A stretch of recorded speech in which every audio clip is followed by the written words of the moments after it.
রান্না করা কিন্তু একটা শিল্প। আমার কাছে কিন্তু রান্না বান্নাগুলো খুবই ভালো লাগে, রান্না করতে আমার খুব ভালো লাগে। ভালো লাগে না, তবে রান্না করতে আমার খুব ভালো লাগে।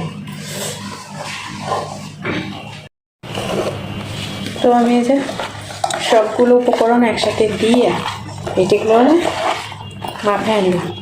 তরকারিটা খেতে কিন্তু অসাধারণ লাগে, এভাবে রান্না করে খেয়ে দেখবেন, খুবই ভালো লাগে, খুবই ভালো লাগে। আর একটু সময় নিয়ে মাখাইতে হবে তরকারিটা। তরকারি কিন্তু হাতে মাখায় রান্না করার ভিতরেই মজা বেশি। মানে তরকারি যতক্ষণ হচ্ছে হাত দিয়ে মাখায় বা ম্যারিনেট করে নেবেন, তরকারি কিন্তু ততটাই স্বাদ লাগবে।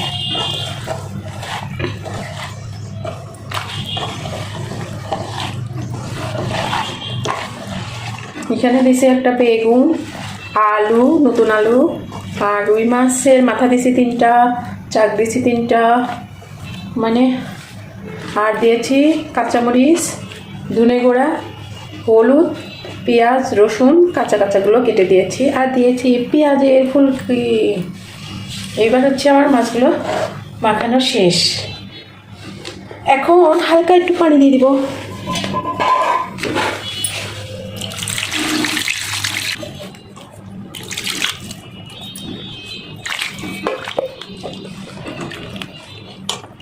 এটা তো তরকারি সিদ্ধ হতেই লাগবে, তো আমি আর একটু পানি ঝোল রাখবো, তো কারণ ঝোল ছাড়া তো শীতের দিনে মাছগুলো তাজা মাছ না, ঝোল খেতে অনেক ভালো লাগে, তাই ঝোল রাখার জন্য একটু পানি দিয়ে দিলাম। ওকে, এই যে আমার হাতে মাখানো তরকারিটা দেখতেইছেন, অনেক সুন্দর হয়েছে, কালারটা দেখে জাস্ট অসাধারণ, অনেক মজা লাগে কিন্তু এই তরকারিটা খাইতে। এইভাবে রান্না করে খেয়ে দেখবেন আপনারা, খুব ভালো লাগে। আমার কাছে ভালো লাগে, আমার পরিবারও খাই তরকারিটা, ভালোই লাগে।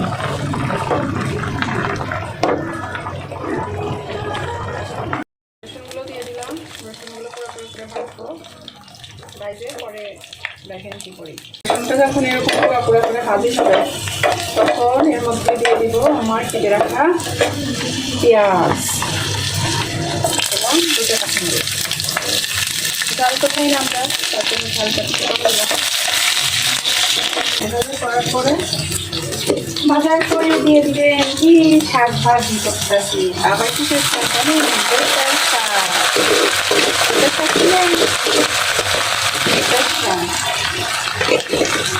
ভাবছিলাম এটা ভর্তা বানাবো, কিন্তু পরে দেখলাম শাকটা অনেকটাই হয়েছে, তাই আর লাস্টে ভর্তাটা কামিয়ে নিয়ে ভাবলাম ভাবি করেই করি।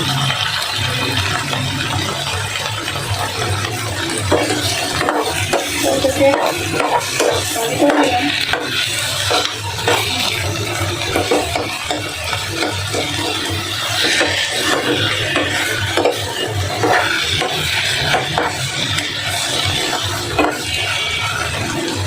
আমার শাকটা কমপ্লিট হয়ে গেল। এই যে দেখেন কি দুর্দান্ত ভাবে আমি শাকটা ভাজি করলাম। এই রসুনগুলো আগে ভাজি করে নিলাম কেন, কারণ এটা দেখতে চিংড়ি মাছের মতো লাগবে পরে দেখতে, যার কারণে রসুনটা আমি আগে ভেজে দিচ্ছি। আর এদের পেঁয়াজটা ভাবছিলেন কাছে থাকবে না, এই দেখেন পেঁয়াজটা কিন্তু সম্পূর্ণ সিদ্ধ হয়ে গেছে। ওকে, আই লাভ ফ্রেন্ডরা, হয়ে গেল আমার আজকে রান্না বাড়া। তো সবাই ভালো থাকবেন, আজকের ভিডিও এ পর্যন্তই। আসসালামু আলাইকুম।